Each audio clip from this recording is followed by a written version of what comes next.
अस्सलाम वालेकुम। स्वागत है आपका ज़ीनत दीन की दुनिया में। इसमें आपको सीखने को मिलती हैं दीन की कुछ अच्छी बातें और दुनियावी की नॉलेज भी मिलती है। तो आज मैं आपके लिए जो लाई हूँ आपसे, बहुत से लोगों का सवाल होता है कि हमें नमाज में अलहम्दो के बाद क्या पढ़ना है। जी हाँ, बहुत से लोग अलहम्दो के बाद कोई सूरत पढ़ते हैं, कुछ कुल हुवल्लाहु अहद पढ़ते हैं, कुछ भी पढ़ लेते हैं। और कुछ ही ऐसा करते हैं कि पहले कुल पढ़ लिया, फिर उसके बाद कोई और सी सूरत पढ़ ली। ऐसा बिल्कुल नहीं करना है, क्योंकि ऐसा करने से कुरान शरीफ जो है वो गड़बड़ा जाता है। क्योंकि कुरान की आयतें होती हैं, हमें आगे पीछे बिल्कुल नहीं पढ़ना है।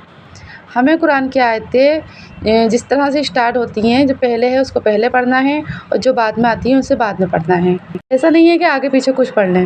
देखिए, जिनको नमाज़ आती है अच्छी बात है, जिनको नहीं आती उनके लिए मैं बता देती हूँ कि सबसे पहले हम जब नियत करते हैं, नियत करने के बाद हमें सना पढ़नी होती है और सना पढ़ने के बाद हमें अलहम्दो पढ़नी होती है। उसके बाद फिर हम कुल पढ़ सकते हैं। और अगर हम कुल नहीं पढ़ रहे हैं तो हमें जो कोई सूरत याद हो वो पढ़ सकते हैं, फिर उसके बाद हम कुल पढ़ सकते हैं। ये नहीं है पहले हमने कुल पढ़ लिया फिर उसके बाद कोई और सूरत पढ़ ली, तो ऐसा नहीं करना है बिल्कुल भी। हमें तरीके से ही नमाज़ पढ़नी चाहिए, क्योंकि अगर हमारा तरीका थोड़ा सा भी गलत होता है तो हमारी नमाज़ गलत हो जाती है। देखिए, वैसे तो जो खुदा है जिसके लिए हम इबादत करते हैं, अपने खुदा के लिए नुक्ते नमाज़ है, किसकी नमाज़ कैसे कबूल कर ले, लेकिन हमें अपने हिसाब से तो तरीके से ही नमाज़ पढ़नी चाहिए, ताकि हम जब नमाज़ पढ़ें तो हमें तरीका आना चाहिए। ज़्यादातर लोग जो हैं वो आगे पीछे सूरतें कर देते हैं, तो इस तरह से नहीं करना चाहिए।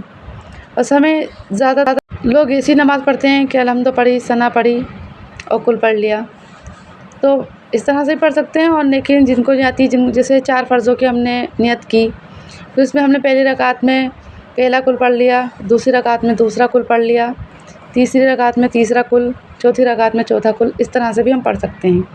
क्योंकि नमाज़ जो है अल्लाह की इबादत के लिए है, और हम जितनी अच्छी इबादत करेंगे उतना ही हमारे लिए बेहतर है।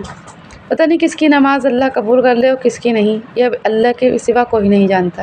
लेकिन हमें अपने आप से यही करना चाहिए कि हम अच्छे से नमाज़ पढ़ें। नमाज़ नहीं आती है तो उसे सीखें, क्योंकि नमाज़ सीखना अच्छी बात है। हम छोटी छोटी गलतियाँ करते हैं, उससे ही हमारी जो है नमाज़ ख़राब हो जाती है। और हम छोटी छोटी बातें जब सीखते हैं किसी से, उससे हमारी नमाज़ में सुधार आता है। तो अगर आप इस तरह से पढ़ते हैं कि अलहम्दो के बाद कोई और सूरत पढ़ ली, फिर उसके बाद कुल पढ़ लिया, तब तो ठीक है। लेकिन आपने अलहम्दो पढ़ी, कुल पढ़ा, फिर कोई और सूरत पढ़ ली, ऐसा बिल्कुल नहीं करना है। आपको सही से नमाज़ पढ़नी है। और अगर आप चाहते हैं कि मैं अच्छे से और बताऊं कि सना अलहम्दो पढ़कर सुनाऊं, तो इसके लिए अगर आप चाहते हैं मैं पूरी सही से नमाज़ बताऊं कि कब क्या, कैसे, कहाँ क्या पढ़ना है, तो आप मुझे कमेंट में बताइए। मैं इसके ऊपर एक वीडियो बनाऊंगी। और वीडियो को लाइक, शेयर, सब्सक्राइब ज़रूर करें, क्योंकि आपके एक सब्सक्राइब से हमें मोटिवेशन मिलता है और आपके सपोर्ट से हम आगे बढ़ते हैं, आपके लिए वीडियो बनाते हैं और हमें बहुत अच्छा लगता है। तो ऐसी वीडियो देखने के लिए लाइक करें, सब्सक्राइब करें। अस्सलाम वालेकुम।